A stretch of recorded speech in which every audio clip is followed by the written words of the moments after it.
Bon, au cas où il y a quelqu'un qui doute encore parmi le peuple élu, eh bien, j'aimerais apporter d'autres détails sur cette vérité qui affirme que la terre d'Israël, c'est ici en Afrique, et que le véritable peuple d'Israël, ce sont les Bantous, les Africains, pour ne pas dire. Donc, à partir de la faune d'un pays, on peut savoir de quel pays il s'agit. À partir de la faune d'un endroit, on peut savoir de quel pays il s'agit. Si quelqu'un me parle du kangourou, je sais que le kangourou se trouve principalement en Australie. Donc, pas besoin qu'on me précise que c'est l'Australie. On sait que c'est l'Australie quand on parle du kangourou. Si quelqu'un me parle du lémurien, les lémuriens, on sait qu'on les trouve notamment à Madagascar. Si on me parle du bison, le bison, je sais que c'est en général dans l'Amérique du Nord, le Canada, les États-Unis. Si on me parle d'un animal comme, je sais pas, le lynx, on en trouve, je crois, en Amérique du Nord aussi, voilà, etc., etc. Donc, le panda, c'est la Chine. Le panda, c'est la Chine. Il n'y a rien à faire. Donc, quand on parle d'un animal, on peut savoir dans quelle région on peut situer l'histoire à partir de la faune. Si on parle du tigre, on ne peut pas dire que c'est l'Amérique du Sud. Le tigre, c'est pas l'Amérique du Sud. Si on parle du tigre, c'est que c'est l'Asie, forcément. On est quelque part entre l'Inde, le Bangladesh, etc. Quand on parle du tigre. Ok, ça c'est vraiment une vérité qui est indiscutable. Maintenant, dans la Bible, quand on va dans la Bible, quelle est la faune que la Bible nous présente? La Bible parle le plus souvent du lion. Le lion. Où trouve-t-on le lion en ce moment? Ici, en Afrique. On ne trouve le lion nulle part ailleurs, si ce n'est dans les eaux bien sûr, que en Afrique. Des voix se lèveront pour dire que mais il y avait des lions en Israël, au Proche-Orient. Il y avait des lions à l'époque. Alors, écoutez, réfléchissons un peu. Le Seigneur, qui connaît le passé, le présent et le futur, le Seigneur, notre Messie, Isaïa, dit qu'il est le lion de la tribu de Juda. Il dit qu'il est le lion de la tribu de Juda. Et il reviendra avec toujours cette position de lion de la tribu de Juda. Alors, sachant que les lions allaient disparaître en Israël, parce qu'il est le prophète des prophètes, sachant que les lions allaient disparaître en Israël, trouvez-vous logique qu'il ait pris comme totem, disons comme emblème, le lion, alors que le lion va disparaître de la terre dont il est originaire? C'est quand même stupide. Vous imaginez un peu que du côté de, je sais pas moi, de Wesso au Congo, Brazzaville, quelqu'un dit, eh bien, moi je suis le panda de Wesso. Un homme politique qui vient et il dit, il est le panda de Wesso. Il vient pour s'affirmer, pour battre campagne, pour une élection, et il prend comme surnom, je suis le panda de Wesso. Il sera ridicule. Il sera ridicule. Parce qu'à Wesso, il n'y a pas de panda. Il n'y a pas de panda. C'est ridicule. Il prendra un animal que ses contemporains connaissent bien. Donc quand le Messie, Isaïe a dit qu'il est le lion de la tribu de Juda, c'est parce que simplement la terre dont il est originaire avait des lions. Et à son retour, il y aura encore des lions. C'est ce qui donne tout son sens à ce surnom qu'il a, le lion de la tribu de Juda. Dans la Bible, on mentionne l'hippopotame. Dans Job, on mentionne l'hippopotame. Dans la Bible, on mentionne la panthère. Dans la Bible, on mentionne la hyène, s'il vous plaît, messieurs. La hyène est mentionnée dans la Bible. La hyène. Où est le pays où on trouve Quel est le pays, le continent où on trouve la hyène, s'il vous plaît? Dans la Bible, on mentionne l'autruche. Dans le livre de Job, on parle de l'autruche. Dans le livre de Jérémie, on parle de la hyène. Dans Job encore, on parle de l'hippopotame, on parle du crocodile. On parle de la girafe, s'il vous plaît. On parle de la girafe dans la Bible.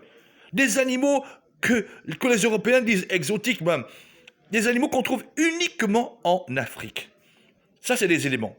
Quelqu'un va rétorquer en disant que, écoutez, dans la Bible, on parle aussi de l'ours, hein, de l'ours. Mais oui, on parle de l'ours. En Afrique, il y avait des ours. Incroyable, mais vrai. Le professeur Dr Oswald Dipper, faites de vos recherches s'il vous plaît, hein. Le professeur Oswald Dipper a attesté la présence d'ours au XVIIe siècle dans la région du Congo. Le Congo, pas le Congo actuel, le Congo était beaucoup plus grand à l'époque, n'est-ce pas?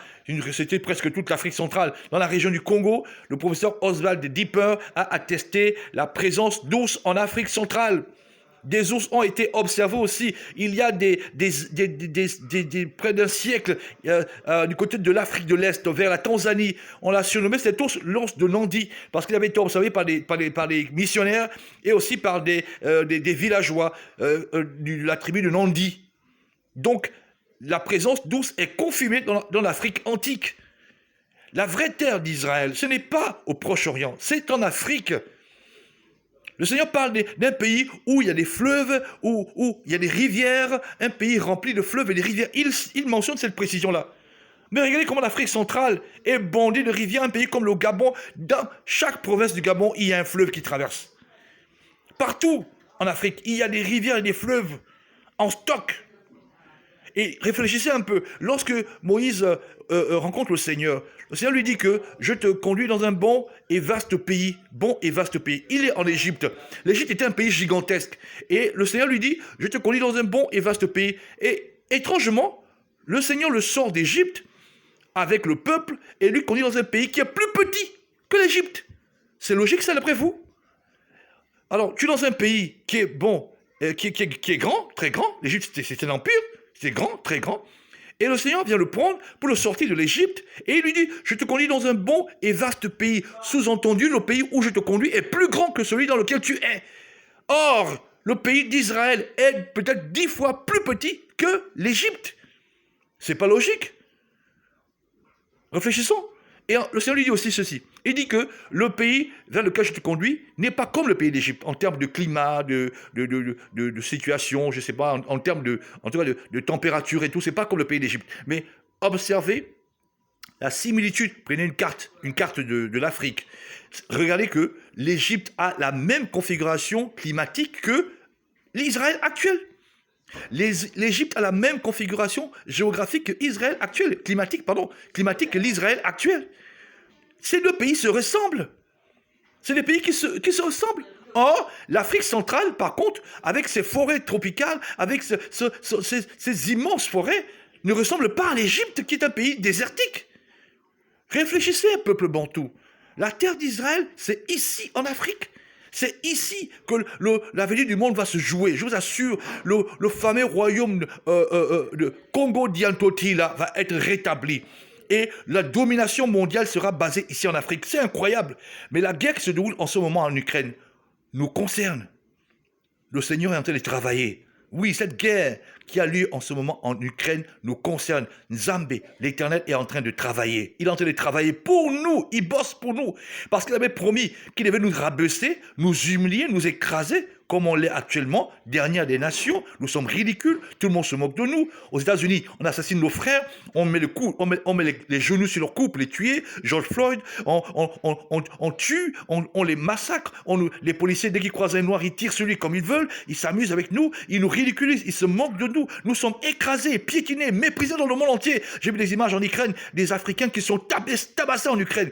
Des Africains qui sont humiliés, ridiculisés. C'est ça. Nous devions être humiliés à cause de notre désobéissance, notre rébellion devant les commandements de Tata Nzambé. Mais maintenant, le Seigneur veut nous ouvrir les yeux. Dans le livre de Ézéchiel 37, quand on parle des ossements desséchés, la première chose qui est rétablie, on dit que les nerfs crurent sur les ossements. Les nerfs sont apparus. Les nerfs sont apparus. Pourquoi? C'est parce que le Seigneur veut d'abord commencer par nous réveiller notre mémoire, qu'on sache qui on est, nous remettre dans la tête qui nous sommes réellement, notre véritable identité. Peuple bantou. La terre d'Israël, c'est ici. Et la faune le prouve. Les animaux, je parle des animaux qu'il y a dans la Bible, qu'on cite dans la Bible.